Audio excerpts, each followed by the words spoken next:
White smoke billowed from the chimney of the Sistine Chapel on Thursday, signaling that cardinals locked inside have elected a new leader for the world's 1.4 billion Catholics, News 360 Nigeria reports.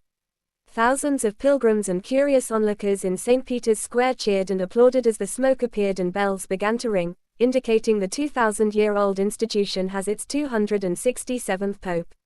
All eyes now turn to the balcony of St. Peter's Basilica, to see who has been elected to succeed Pope Francis, an Argentine reformer who died last month after 12 years as leader of the worldwide church.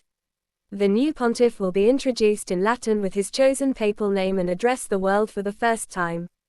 He faces a momentous task. As well as asserting his moral voice on a conflict-torn global stage, he faces burning church issues from the continued fallout from the sexual abuse scandal to the Vatican's troubled balance sheets.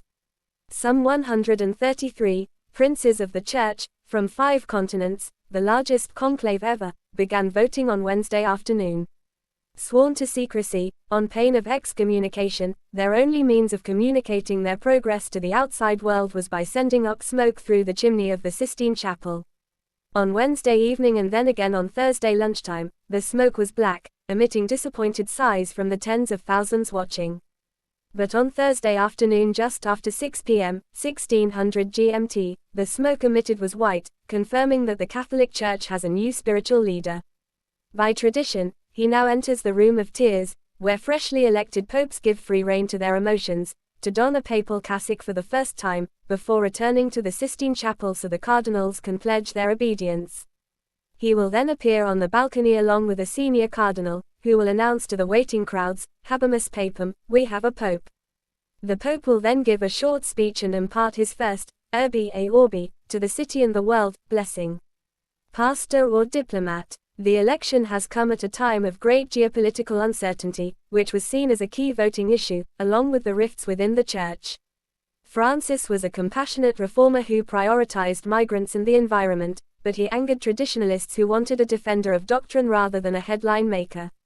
Some 80% of the cardinal electors were appointed by Francis. Hailing from 70 countries around the world, it was the most international conclave ever. That was no guarantee, however, that the cardinals would pick someone in his vein.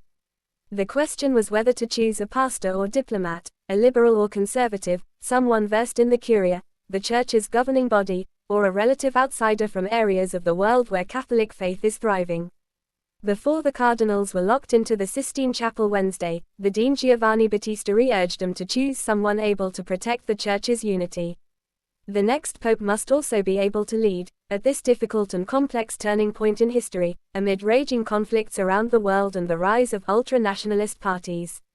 The Church has also had difficulty in adapting to the modern world, with declining priest numbers and increasingly empty pews in the West. The papal inauguration usually takes place less than a week after the election, with a mass celebrated before political and religious leaders from around the world. The new pope will likely do a tour of St. Peter's Square in his Popemobile for the first time, before delivering a homily outlining his priorities.